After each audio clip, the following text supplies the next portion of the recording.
खबरें तफसील से। हाथरस आबरूरेजी व कत्ल केस में मफाद आमा की अर्जी पर सुप्रीम कोर्ट में समाअत हुई। सीजेआई ने इसे झंझोड़ने वाला मामला बताया है। अदालत ने गवाहों और मुतासरीन के तहफ्फुज़ पर उत्तर प्रदेश हुकूमत से हलफनामा दाखिल करने को कहा है। मुतासरीन और गवाहों की सलामती को यकीनी बनाने के लिए किए गए इंतजामात के मुतालिक पूरी जानकारी हलफनामे में देने को कहा गया है। इसके साथ साथ मुतासिरा खानदान के पास वकील है या नहीं और इलाहाबाद हाई कोर्ट का स्टेटस क्या है, इस बारे में भी हलफनामे में जानकारी यूपी हुकूमत को देनी होगी। चलिए इस मामले में मजीद तफसीलात हासिल करेंगे हमारे नुमाइंदे सुशील पांडे से। सुशील, सुप्रीम कोर्ट में आज सुनवाई हुई। अब सुप्रीम कोर्ट ने यूपी हुकूमत से एक और हलफनामा मांगा है। देखिए साहिबा, साफ तौर से इस पूरे मामले में जिस तरह पूरी घटना को बताया जा रहा है उसको लेकर सुप्रीम कोर्ट में आज अहम सुनवाई हुई। सुनवाई के दौरान यूपी सरकार की तरफ से पेश सॉलिसिटर जनरल तुषार मेहता ने यह दलील दी कि इस पूरे मामले में उत्तर प्रदेश सरकार निष्पक्ष रूप से जांच कर सकती है, लेकिन बावजूद इसके तमाम जो विपक्ष के लोग हैं वो सवाल खड़ा कर रहे हैं। इसलिए उत्तर प्रदेश सरकार ये चाहती है कि इस पूरे मामले में सीबीआई की जाँच हो और उसकी निगरानी सुप्रीम कोर्ट करे, क्योंकि इस पूरे मामले में कहीं ना कहीं उत्तर प्रदेश सरकार की छवि को धूमिल करने की कोशिश की जा रही है।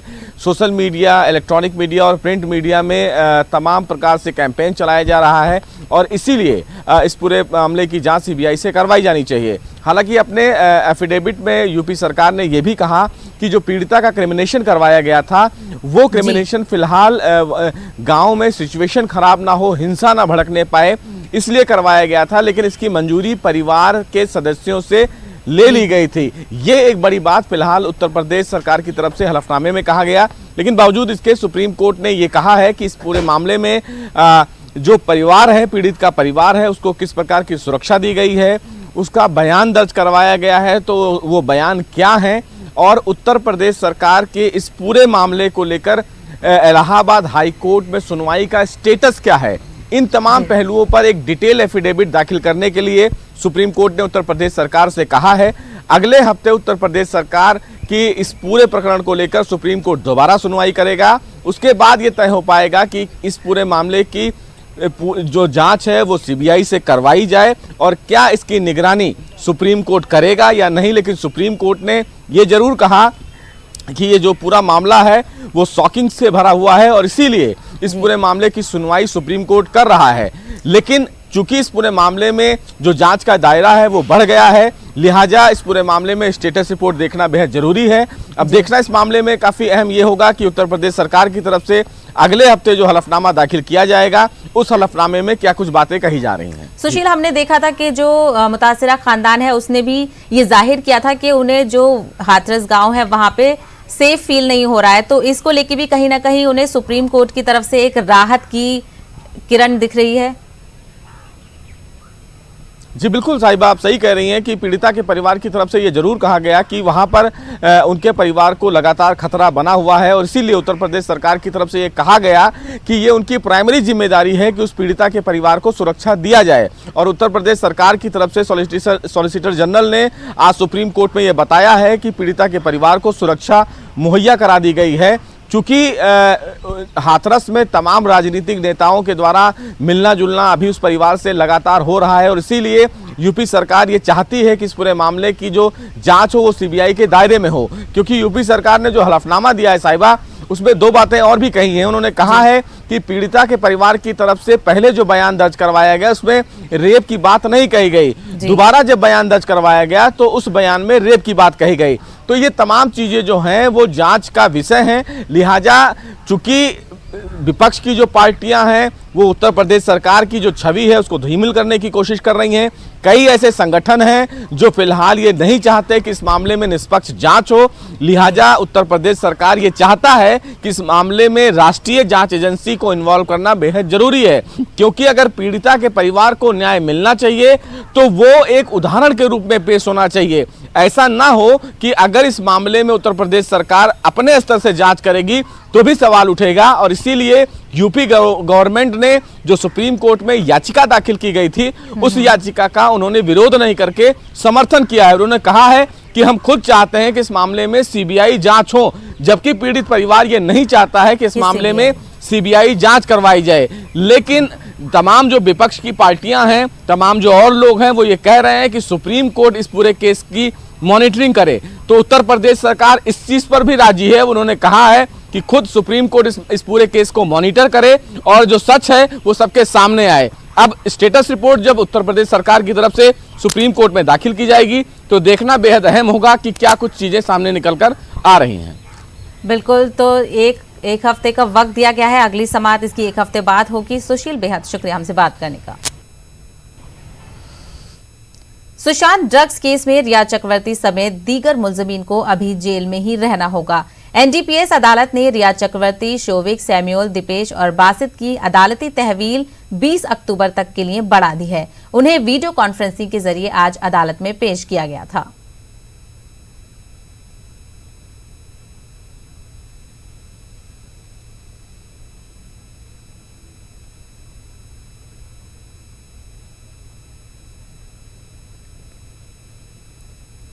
वहीं बिहार में चुनाव की गहमागहमी है। एनडीए उम्मीदवारों के नामों का ऐलान करने जा रहा है। इसी बीच महाराष्ट्र के वजीर अनिल देशमुख ने देवेंद्र फडणवीस की गैरत को ललकारा है। उन्होंने देवेंद्र फडणवीस से पूछा है कि क्या वो मुंबई पुलिस को बदनाम करने वाले गुप्तेश्वर पांडे के लिए मुहिम चलाएंगे। महाराष्ट्र को बदनाम करने का काम, मुंबई पुलिस को बदनाम करने का काम, कुछ जगह तो आपको पता है कि महाराष्ट्र में रहने वाली है और सभी बाहर की कुछ गठबंधनियों को यहाँ पे भारतीय जनता पार्टी के इशारों पे नचाया गया है। उन्होंने भी किस प्रकार से महाराष्ट्र की बदनामी की, किस प्रकार से मुंबई पुलिस की बदनामी की, इसकी भी जानकारी आपको है। बिहार का चुनाव देखते हुए इसका राजकीय लाभ किस प्रकार से मिलना चाहिए, इसके लिए ये बड़ा षड्यंत्र रचा गया है, ऐसा हमारा आरोप है। बिहार पुलिस के प्रमुख थे गुप्तेश्वर जी पांडे, अभी उन्होंने रिजाइन करके एक पार्टी ज्वाइन करके अभी चुनाव बिहार में लड़ रहे हैं। उन्होंने भी महाराष्ट्र और मुंबई पुलिस के बदनाम करने का काम किया। आज देवेंद्र फडणवीस साहब बिहार के प्रभारी है, वहां की चुनाव की जिम्मेवारी उनके ऊपर है। मेरा उनसे सवाल है कि गुप्तेश्वर जी पांडे जिन्होंने महाराष्ट्र को बदनाम किया, जिन्होंने मुंबई पुलिस को बदनाम किया, उनके प्रचार के लिए वो जाएंगे क्या, ये भी सवाल मेरा माननीय देवेंद्र फडणवीस साहब से है। खलीजी मुल्कों में फंसे हिंदुस्तानियों को वापस लाने की अर्जी पर समाअत करते हुए सुप्रीम कोर्ट ने मरकज को नोटिस जारी किया है। अदालत ने मरकज से इस मामले पर मौक़िफ़ वाज़ेह करने को कहा है। Gulf Telangana welfare association and cultural organisation ने अदालत से रजू किया है। एसोसिएशन के सदर ने अर्जी दाखिल की है। उन्होंने अदालत से दरख्वास्त की है कि वो खलीजी मुल्कों में फंसे हिंदुस्तानी वर्कर्स को वापस लाने के लिए हुकूमत को हिदायत जारी करें।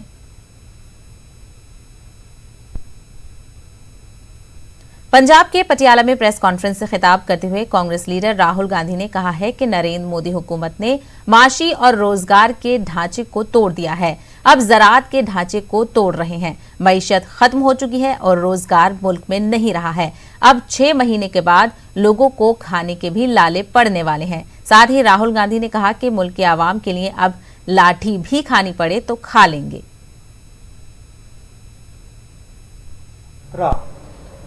इन 3 काले कानूनों के खिलाफ है। ये जो कानून प्रधानमंत्री जी ने बनाए हैं, ये जो खेती का एग्जिस्टिंग स्ट्रक्चर है, फूड सिक्योरिटी का एग्जिस्टिंग स्ट्रक्चर है, उसको खत्म करने का, नष्ट करने का तरीका है। जैसे पहले भाई और बहनों नरेंद्र मोदी जी ने नोटबंदी की, उसके बाद जीएसटी की, और कोरोना के समय उन्होंने किसानों को, मजदूरों को, छोटे बिजनेसेस की कोई मदद नहीं की। उसी प्रकार ये भी किसानों पर आक्रमण है और इस आक्रमण को हम रोकेंगे। इन कानून के खिलाफ हम लड़ेंगे। पूरे देश को धकेला जा रहा है, मारा जा रहा है, पीटा जा रहा है। मुझे थोड़ा सा धक्का लग गया तो क्या बड़ी बात, कोई फर्क नहीं पड़ता। It's not big deal. हमारा काम है देश की जनता की रक्षा करना, देश के किसानों के साथ खड़ा होना हमारा काम है। ऐसी सरकार है अगर हम खड़े होंगे धक्का लगेगा, लाठी लगेगी, ठीक, खा लेंगे लाठी, धक्का खा लेंगे, क्या है। जिनका रेप होता है, मैं उनके लिए भी यहां आया हूं। इंटरेस्टिंग बात यह है कि बच्चे का रेप होता है, मर्डर होता है, पूरा एडमिनिस्ट्रेशन परिवार पर आक्रमण करता है और देश के प्रधानमंत्री एक शब्द नहीं कहते। 6 महीने बाद याद रखना जो मैं आज कह रहा हूं। 2 चीजें आपसे कहूंगा। पहली बात, यह देश अपने युवाओं को रोजगार नहीं दे पाएगा। नरेंद्र मोदी ने ढांचा तोड़ दिया है। अब नरेंद्र मोदी खेती के ढांचे को तोड़ने जा रहा है। अगर नरेंद्र मोदी ने खेती के ढांचे को तोड़ दिया तो एक तरफ रोजगार नहीं मिलेगा, दूसरी तरफ भोजन नहीं मिलेगा। ठीक है, अभी मेरा मजाक उड़ाएंगे, उड़ाने दो। 6 महीने बाद, जैसे आज मैं फरवरी की बात कर रहा हूं, 6 महीने बाद आप देख लें। I mean it's quite amazing.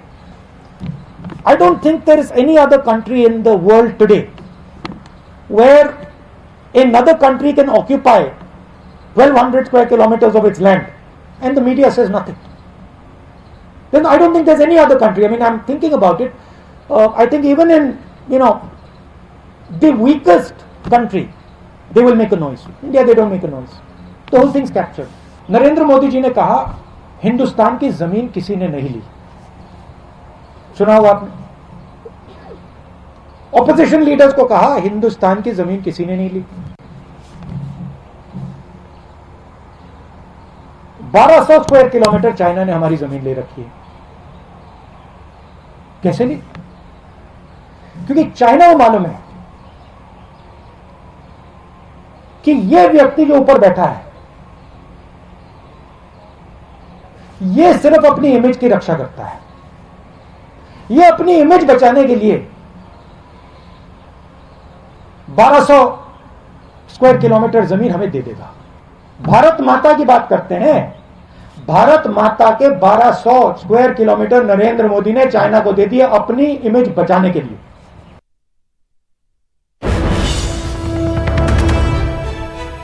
तो इस वक्त की बड़ी खबर हम आपको बता रहे हैं। एपी के सीएम जगन मोहन रेड्डी ने वजीर आजम से मुलाकात की है। ये मुलाकात तकरीबन 45 मिनट तक चली है। इस मुलाकात के बाद क्यास आराइया को तकवीत मिली है। वाईएसआरसीपी के एनडीए में शामिल होने की क्यास आराइयां लगाई जा रही हैं। आंध्र प्रदेश के सीएम जगन मोहन ने पीएम मोदी से मुलाकात की है। वाईएसआरसीपी एनडीए में शामिल होने की ख्वाहिशमंद है। तो आपको बता दें, आंध्र प्रदेश के सीएम जगन मोहन रेड्डी ने वज़ीर आज़म नरेंद्र मोदी से मुलाकात की है। उन दोनों के बीच एक मीटिंग हुई और ये मीटिंग तकरीबन 45 मिनट तक चली है। इस मीटिंग के बाद क्यास आराइया को तकवीत मिली है। वाईएसआरसीपी के एनडीए में शामिल होने की क्यास आराइयां लगाई जा रही हैं। आंध्र प्रदेश के सीएम जगन ने पीएम मोदी से मुलाकात की है और वाईएसआरसीपी एनडीए में शामिल होने की ख्वाहिशमंद है।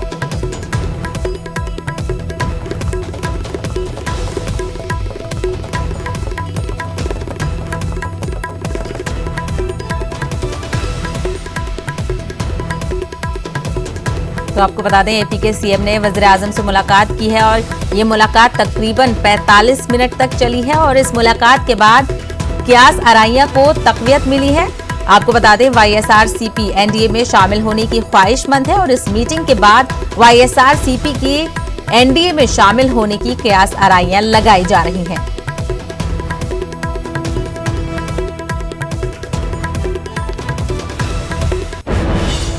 ब्रेक के बाद आपका खैर मकदम है।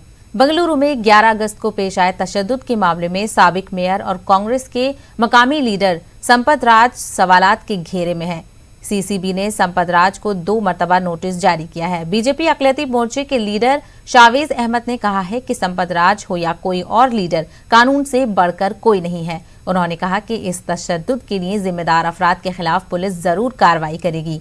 इस मामले में बड़े पैमाने पर हुई मुस्लिम नौजवानों की गिरफ्तारी पर शावेज अहमद ने कहा कि अगर बेकसूर नौजवान गिरफ्तार हुए हैं तो उनकी रिहाई के लिए बीजेपी अकलियती मोर्चे की जानिब से कोशिशें की जाएंगी। इसके ऊपर संपत राज के ऊपर। तो इंशाल्लाह मैं समझता हूँ पुलिस को जब सही वक्त आएगा वो अरेस्ट करने की ज़रूरत पड़ी तो ज़रूर अरेस्ट करेंगे। संपत राज हो या कोई भी हो, कानून के ऊपर तो कोई नहीं है। मेरा डिमांड तो ये है कि जल्द से जल्द इस मामले के तह तक पहुँचे। संपत राज इन्वॉल्व हो या कोई भी इन्वॉल्व हो, उनका सही तरीके से इन्वेस्टिगेशन होना चाहिए और सही तरीके से कानूनी कार्रवाई होना चाहिए उनके ऊपर। दारुल उलूम ताजुल मसाजिद के नाम वक्फ की गई 251 एकड़ जमीन के मामले पर न्यूज 18 उर्दू की खबर के बाद एमपी वक्फ बोर्ड ने अपने दस्तावेजात की छानबीन शुरू कर दी है। एमपी वक्फ बोर्ड सीईओ मोहम्मद अहमद खान का कहना है कि 1961 में ताजुल मसाजिद के नाम पर कर्नल इकबाल के जरिए जो जमीन वक्फ की गई थी उसके दस्तावेजात बोर्ड के पास महफूज हैं, लेकिन मौजूदा में इस जमीन पर क्या कुछ हो रहा है इसकी जानकारी बोर्ड को नहीं है। MP board CEO Mohammad Ahmad Khan से पूरे मामले पर जब हमारे नुमाइंदे मेहताब आलम ने बात की तो उन्होंने पूरे मामले की जांच कराने का यकीन दिलाया है। क्या कहते हैं मोहम्मद अहमद खान, आप भी सुनिए। बड़ी मस्जिद ताजुल मसाजिद, उसके नाम कुछ ज़मीनों को लेकर जो है सोशल मीडिया पर दूसरी जगह खबर चलाई जा रही है कि रिकॉर्ड के गायब होने की बात की जा रही है। इस वक्त उस पर बातचीत करने के लिए हमारे साथ मध्य प्रदेश वक्फ बोर्ड के सीईओ मोहम्मद अहमद खान साहब मौजूद है। आइए उनसे जानते हैं कि ये ताजुल मसाजिद की जो ज़मीनों की बात की जा रही है उसके दस्तावेज़ को लेकर जो है इसकी क्या सच्चाई है। देखिए, जब ये मध्य प्रदेश नहीं बना था, रियासत थी, उस वक्त वक्फ बोर्ड का जो है गठन भी नहीं हुआ था। 58 और 61 में भोपाल सीहोर रायसेन की वक्फ प्रॉपर्टी का सर्वे कमिश्नर के द्वारा किया गया था। उसका बाकायदा गज़ट नोटिफिकेशन हुआ। उस गज़ट के अंदर 86 नंबर सीरियल नंबर पर खाता आराजी काश्त मौजा बाड़ी खुर्द तहसील ज़िला रायसेन दर्ज है। उसके कई नंबरात खस नंबरात दर्ज हैं और ये इसके वाकिफ़ जो थे वो कर्नल हाजी इकबाल मोहम्मद साहब थे जो वफ़ात कर गए। उन्होंने जो ये अपनी ज़ाती प्रॉपर्टी थी, आराजी काश्त थी, कहाँ बाड़ी में, उन्होंने इसको वक्फ करी थी और वक्फ करने के लिए उन्होंने लिखा था खैराती तालीम के लिए। तालीम कौन सी? तालीम दीनियात, दीनी तालीम के लिए। और उसके बाद दारुल उलूम ताजुल मसाजिद, इसके लिए वो वक्फ कर दी थी। आज भी वो वक्फ है। हमें लोग आके कह रहे हैं साहब वो रिकॉर्ड से गायब हो गई, तो ये बहुत गलत बात है। रिकॉर्ड ओरिजिनल आपके सामने मौजूद है। 58-61 का गज़ट मौजूद है। उसमें तो कोई रत्ती बराबर ज़मीन जो है खुर्द-बुर्द नहीं हुई है, न गायब हुई है। लिहाजा वो जो लोग कह रहे हैं उस पर मैं मतलब ये कहना चाहूँगा कि गलत तरीके से कहा जा रहा है उसको। तो यहाँ पे सवाल है कि ज़मीनें जो है 251 एकड़ की जो बात की जा रही है उसकी नौयत क्या है मौजूदा वक्त में, और बोर्ड उसके लिए अब क्या कदम उठा रहा है? नहीं, नौयत का आज देखिए, किसी भी वक्फ की नौयत या स्वरूप जिसे कहा जाता है वो बदला नहीं जा सकता। Once a Waqf always a Waqf. एक बार जो वक्फ हो गई तो हो गई, है ना, ये कहाँ है। तो ये जो आराजी काश्त है उसकी नौयत तो आराजी काश्त ही रहेगी। मौके पे कौन है? इसके लिए वक्फ बोर्ड यहाँ बैठा है। वक्फ बोर्ड का हेड ऑफिस भोपाल में है। अब ये जो मामला चला है इसके ऊपर हम जांच कराएंगे। जांच करा के जो नंबरात दिए हैं उनकी क्या नौयत है, उस पर कौन काबिज है या कौन उससे फ़ायदा उठा रहा है, वो देखने के बाद फिर नियमानुसार हम उसमें कार्रवाई करेंगे। इस अंदाजे हम देखते हैं कि जो है ताजुल मसाजिद की जो 251 एकड़ ज़मीन की बात की जा रही है, वक्फ बोर्ड का कहना है वो तमाम चीज़ें दस्तावेज़ में दर्ज हैं और वहाँ पर तमाम चीज़ें और क्या है वक्त वहाँ पर जाकर उसका सर्वे किया जाएगा ताकि पता चल सके कि उस वक्त वहाँ पर लोग कौन है, कोई काबिज है नहीं है, वहाँ पर काश्तकारी की जा रही है नहीं की जा रही है, उस सर्वे करने के बाद पता चलेगा। कैमरामैन उबैद खान के साथ मेहताब आलम, न्यूज़ 18 भोपाल। टोक्यो में हिंद अमेरिका के वज़राए ख़ारजा की मुलाकात हुई। दोनों लीडरान ने मुख्तलिफ बाहमी इलाकाई और आलमी उमूर पर तबादले ख्याल किया। मुलाकात के बाद वज़ीर ख़ारजा एस जयशंकर ने कहा कि हिंद अमेरिका के बीच ताल्लुकात मजबूत व मुस्तहकम हुए हैं। उन्होंने मजीद कहा कि दोनों मुल्कों के दरमियान में मुख्तलिफ शोबों में शराकत में भी पेशरफ्त हुई है। एस जयशंकर ने मजीद कहा कि इंडो पैसिफिक खित्ते में इस्तेहकाम और खुशहाली के लिए दोनों ममालिक मिलकर काम करेंगे।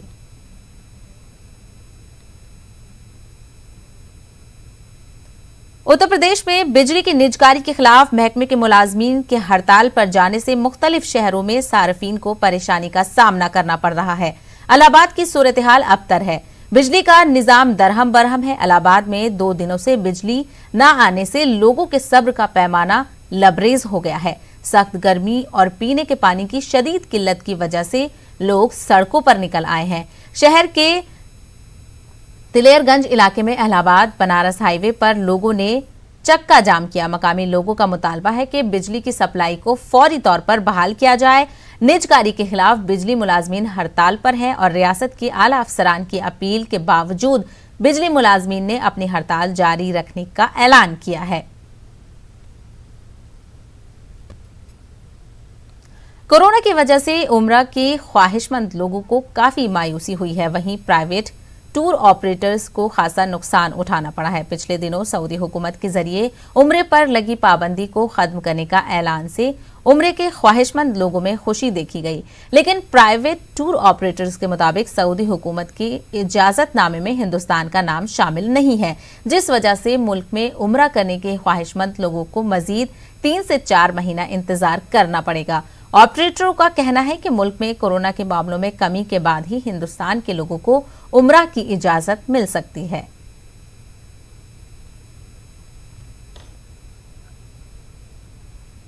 बहुत से इंडियंस में अभी भी बहुत सारे ट्रैवल एजेंट लोग जिनको जो अपडेट नहीं रहते हैं, तो उनको मैं बताना चाहूँगा कि सऊदी हुकूमत ने अक्टूबर से 12 अक्टूबर से उम्रा चालू किया है। वो ऑनलाइन, जैसे हम लोग यहाँ पे पासपोर्ट ऑनलाइन अप्लाई करते हैं, उस तरह से वहाँ पे वो लोग उम्रा करेंगे। ओनली फॉर लोकल्स जो सऊदी हैं, सिर्फ उनके लिए उम्रा अक्टूबर से खोला जा रहा है और नवंबर से इंटरनेशनल वो उम्रा खोल रहे हैं, जिसमें इंडिया का नाम नहीं है उस लिस्ट में। तो वो नवंबर में इनका जो चेकलिस्ट आएगा, इनका जो लिस्ट आएगा किस किस कंट्री को ये अलाउ कर रहे हैं उम्रा के लिए, तो ये नवंबर में हम लोग को पता चलेगा। लेकिन इंडिया का उसमें नाम नहीं है। आपको पता होगा शायद सितंबर में ये लोग सारे इंडिया के फ़्लाइट को बैन कर चुके थे, लेकिन हमारे भारत सरकार की तरफ से रिक्वेस्ट गया उनको, तब ये वंदे भारत जो फ्लाइट मिशन है हमारा, जो वहाँ पे रेस्क्यू कर रही है फ़्लाइट हर कंट्री से, तो उसको ये लोग परमिशन दिया है। तो मेरे हिसाब से ये जनवरी पहुँच जाएगा सर। इंडिया को अलाउ करेंगे, यहाँ पे केसेस कम होगा तभी वो लोग अलाउ करेंगे। बाकी भारत सरकार अगर चाहे तो उनसे रिक्वेस्ट करके कुछ जल्दी हो सकता है ये प्रोग्राम।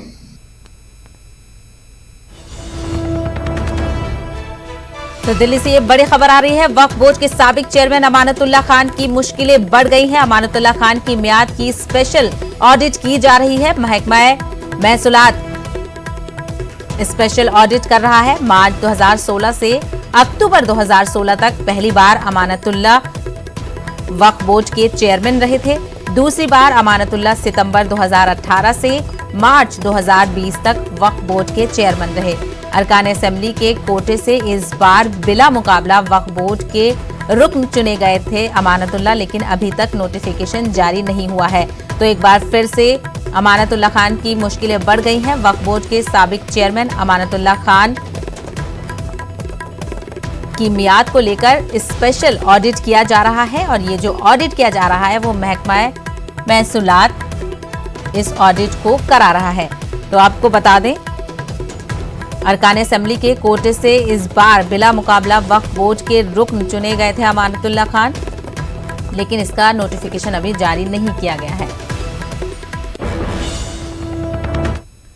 पिछले कुछ दिनों के मुकाबले आज कोरोना के नए मामलों में कदरे कमी दर्ज की गई है। वजारत सेहत के जरिए जारी करदा एदाद-ओ-शुमार के मुताबिक 61,267 नए मामलों की तस्दीक हुई है। इसी तरह कोरोना की मजमूई मामलों की तादाद 66,85,083 हो गई है। उनमें अब तक 56,62,491 अफराद सेहतयाब हो चुके हैं, जबकि 9,19,033 एक्टिव मामले हैं। जारी करदा एदाद-ओ-शुमार के मुताबिक 884 मरीजों की मौत हुई है।